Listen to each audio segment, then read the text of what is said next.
The investigation into the brazen abduction of a 3-year-old girl led law enforcement officers in Luhansk region to a woman who had been officially recognized by the state as a hero mother.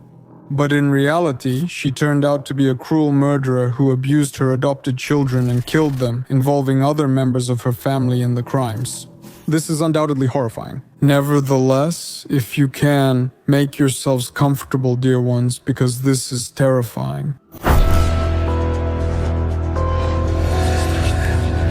On July 30, 2020, around 9 o'clock post-meridium, 3-year-old Khrystyna Kabakova, who lived in the village of Simekino in Luhansk region, was playing near the yard of a neighbor's house with a 6-year-old boy. At that moment, a black motorcycle with a sidecar and no plates approached the children. A man was driving, and next to him sat a girl and a woman. The woman was wearing a robe and a black headscarf.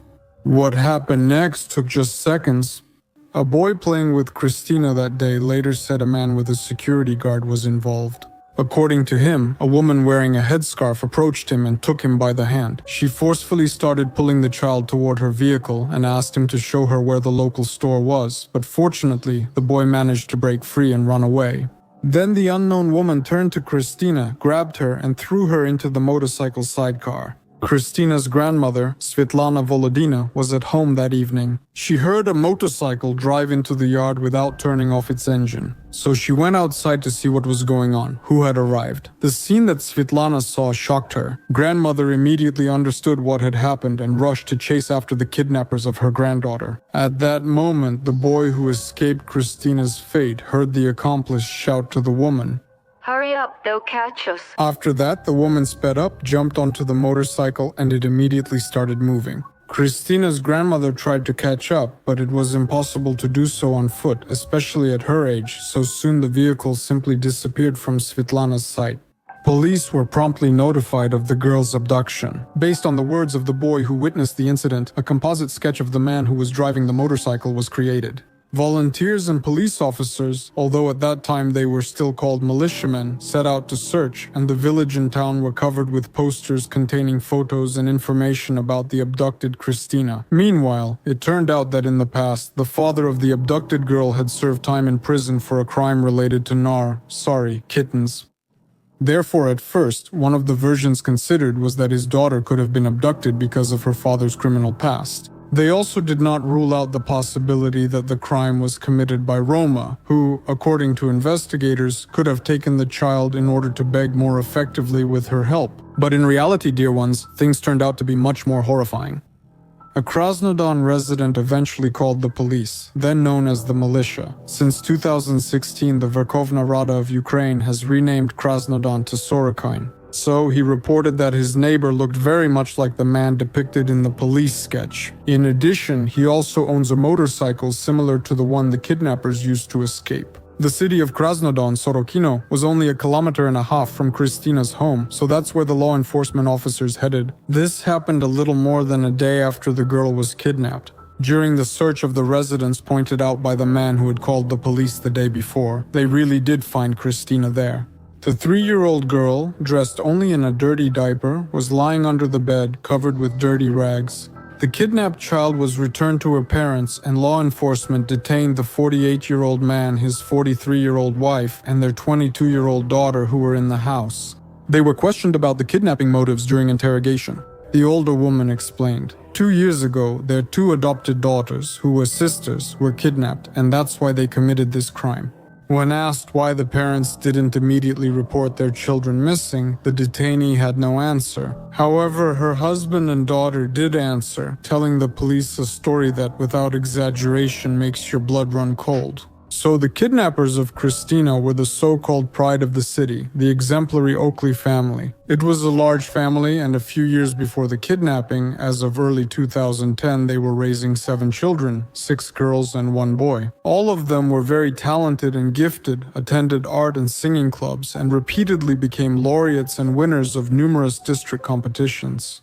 Svetlana, the mother of the children, wrote children's fairy tales and songs, and also organized a children's ensemble with her son and daughters called Okley. It was invited to all major city and district events. The father of the family, Alexander, was not as creative and worked as a miner, which is pretty typical for that region. I say this as someone from that area. As it is stated in, God forbid, Wikipedia, in 2003, the local authorities provided the family with a 5-room apartment in the center of Krasnodar. And in 2007, by order of the then president of Ukraine, Viktor Yushchenko, Svetlana received the honorary title of Mother Heroine.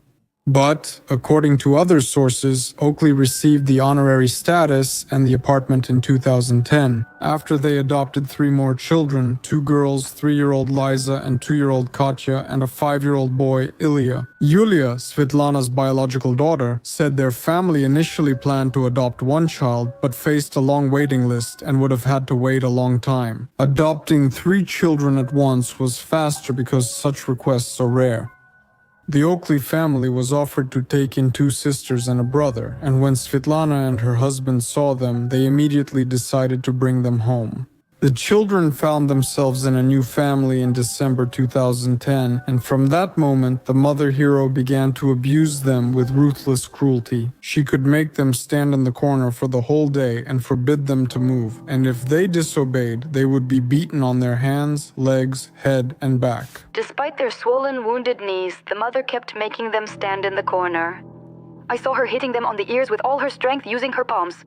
When the father came home from work and saw that the children had been beaten, he tried to talk to the mother, but she asked him not to interfere with her methods of upbringing. Ilya was repeatedly thrown into the compost pit by Svetlana, who also regularly locked the foster children in a room and beat them against the radiator. As a result, Katya developed a big bump on her head. The girl also lost consciousness several times because of the beatings. In addition, the mother heroine pierced her lower jaw through because, in her opinion, the child was eating too slowly. When I fed her, food leaked from under her chin due to a hole through her mouth. When Katya's mom put her to bed, she sometimes punched her stomach 5 times so she'd lie still like a soldier. A little more than 2 months after the children were adopted, in February 2011, Liza couldn't endure another beating from her adoptive mother. The girl died from the injuries she received. After that, the so-called heroic mother, woke up her husband and daughter Yulia and told them about the murder. As Yulia later recounted, when she entered the room where Liza was lying, she saw that her body and face were completely covered with wounds and bruises. Svetlana ordered her husband and daughter to take the body and transport it to the house in the village where the family had lived before they got the apartment. There, they were supposed to burn the body. Alexander and his daughter obeyed. They put the dead Liza in a bag, went out of town, and there, for 4 hours, burned her in a metal vat. According to Yulia, she and her father agreed to the mother's conditions because she was blackmailing them. Svetlana allegedly threatened her family, saying she'd tell the police her husband and daughter killed the girl if they didn't obey her. Okley also emphasized that people would believe her since she is a respected person in the district and holds the honorary status of mother heroine. Yulia said she and her father tried to stop the furious woman from beating the children, but their conversations and requests produced no results. They weren't going to complain anywhere because they were afraid for the fate of the other children, and they were also afraid that all the blame would be put on them. Violence had previously occurred in this family. Svetlana became especially strict with her own children after founding the Okley ensemble. For every wrong move during a performance, she would curse at the children and could beat them. But still, the woman's true cruelty showed itself only after children from the orphanage joined the family. After Liza's murder, Svetlana left Katya and Ilya alone for a while, but within a month she started torturing them again. Besides the other tortures I've already mentioned, it's worth noting that the woman could, for no reason at all, push the kids to the floor and just start kicking them. She also ordered Yulia and Alexander to join in on the beating. She didn't want the foster kids to love us more than her, and even beat me, so I'd raise Ilya with violence. But despite such cruelty, no one around the family suspected what was happening behind their closed doors. Neighbors say that despite their active social life, the family wasn't very communicative, and the children hardly ever played outside and always spent their time at home. Well, mostly. One of the local residents said that once Svetlana came to their library to get a book. The librarian then asked the woman how her adopted children were doing, and upon hearing this, Okley corrected her, saying that they weren't adopted, they were their own children. At the time of this conversation, Liza was already deceased. Alexander Okley said during interrogation that after his wife killed their daughter, the couple's relationship worsened significantly. Well, in any case, that didn't stop the man from having sex with Svetlana, as a result of which she became pregnant again. While she was in the late stages of pregnancy, approximately 9 months after Liza's murder, Okley beat another adopted daughter to death. Yulia, Svetlana's daughter, said that on the night of the murder she woke up because her father, crying, came into the room and said, "Katya is dead." The girl went to the room where her mother was sitting over the body of the murdered child, also crying and saying, "I don't know what happened to me."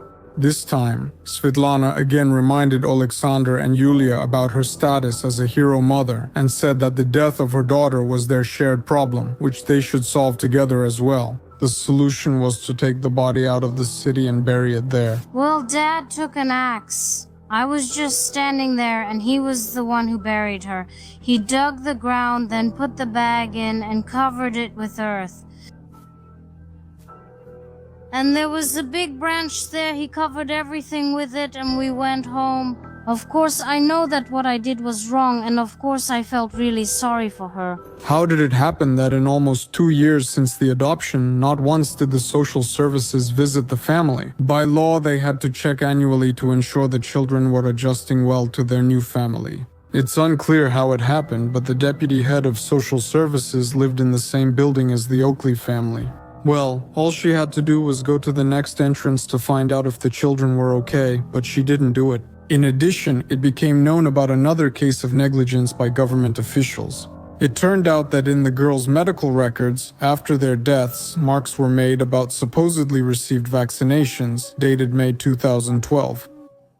Despite the fact that social services did not think about the Okley family, Svetlana herself thought about them. She suspected that sooner or later an inspection would take place, and then it would quickly become clear that there were not enough children in the family. That is why, in 2012, the woman dared to kidnap Khrystyna. Okley planned to pass her off as one of the murdered adopted daughters. That time, she again enlisted the support of Alexander and Yulia, but the plan turned out to be flawed, and the criminals were found very quickly, and the girl, fortunately, was saved. As terrible as it sounds, most likely if it weren't for this crime, society might never have learned about the horrors that had been happening in the Okley family all this time. When the crime was finally uncovered, Svetlana's 4 underage children and the adopted Ilya were sent back to the orphanage. The boy was in a terrible condition, his face covered with scars and bruises. One day, he said the following to his caregiver. He said, "Take me away." I listened to her, but she still beat me with a stick with a frying pan.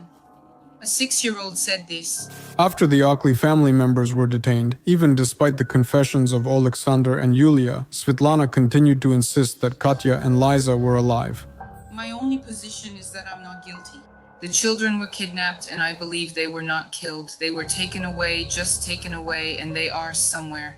Moreover, the woman began to claim that the case against her was fabricated. According to Svetlana, the reason for this was that she regularly wrote letters to the presidents of Ukraine. It began when I wrote President Kuchma about Yulia's heart surgery. After that, they were unhappy with me, saying I had jumped over their heads. They said there wasn't money in the budget for the surgery. You're not alone. Sit and wait for your child to die. But I didn't just wait. I fought and got what I wanted. The surgery was done, and suddenly the money was found. But what kind of attitude did they show while providing all this? That's when it all started. The same happened with my second daughter, heart defects. I wrote to President Yushchenko, and once again, the authorities saw me as a problem because I spoke up and made demands. Did you kill children? I don't harm children. I treat and help them recover. Then, where did the children go? The children were kidnapped, they were taken somewhere, and because of the children, they're silencing me, because people started coming to me and asking, "How did you manage to get the payments? Can you tell us? We can't do it." I gave advice, addresses, and phone numbers. The trial in this case began in December 2012. On the eve of the trial, Svetlana had to change her lawyer because the public defender called her a real monster and an actress, and refused to defend her. Yulia and Alexander, who fully admitted their guilt and agreed to cooperate with the investigation, received only 4 years of imprisonment each. The girl was also granted a 3-year deferment because she was pregnant at the time of the verdict. Svetlana Okley received 15 years of imprisonment. As the state prosecutor explained, the woman could not be sentenced to life imprisonment because at the time of committing one of the crimes she was pregnant, which is considered a mitigating circumstance. So, after the verdict was announced, Svetlana's new lawyer told journalists that the woman was shocked by the court's decision and will most likely file an appeal. The man said he believes public outcry influenced the court's decision, even though his client's guilt is unproven. The cause of death of both children has not been determined. One body was not found at all, not even ashes, and the remains of the second body are such that it is impossible to determine the cause of death. Unproven murder. While in the detention center, Okley wrote to the Krasnodonsky Visti editorial office, sharing her version of the case. The woman wrote that after adopting the children in December 2010, her older kids couldn't love them, allegedly due to Ilya and Katya's developmental delays. Later, when Svetlana learned she was pregnant, the woman insists Liza and Katya were still alive and hadn't been kidnapped. Her daughter, Yulia, grew so close to her father, she began sleeping with him, while Alexander started drinking heavily. Then Svetlana wanted to separate from him, but the man threatened her with an axe and said he would never agree to a divorce. On January 15, 2012, Svetlana was walking with Liza and Katya when a foreign car drove up to them. The girls were pushed into the car and taken somewhere. Alexander forbade his wife to report the incident to law enforcement, saying that some high-ranking people would look for the children and everything would be okay. Later, the kidnappers called the woman and said they would return the children if she behaved well. Svetlana claimed Alexander regularly beat the children and secretly added hallucinogenic drugs to her food. According to the woman, in July 2012 he woke her, put her on a motorcycle and took her to Khrystyna's house. He, Alexander, convinced Svetlana that this was their missing daughter, Liza, and she believed him, supposedly because she was under the influence of those drugs. Only later did Okley realize that the kidnapped child was older than their adopted daughter. Overcome with horror, she begged to return the child, but her husband refused to listen. Well, and then the police came to them. Back then it was still the militia. Well, and you already know the rest. In March of 2013, Svetlana's appeal was considered in court. The woman confirmed the letter's information and tried to persuade the court that her husband and daughter were lovers, which is why they united to testify against Svetlana. However, the court did not believe the woman, and her sentence remained unchanged. 2 social service workers, who were supposed to care for the well-being of the foster children and check on them, were also held accountable. The officials were sentenced to 2 years of probation. Well, that's the story, dear ones. Take care of yourselves, your family, and loved ones, especially your children if you have them. And I'll see you in the next video. Thank you.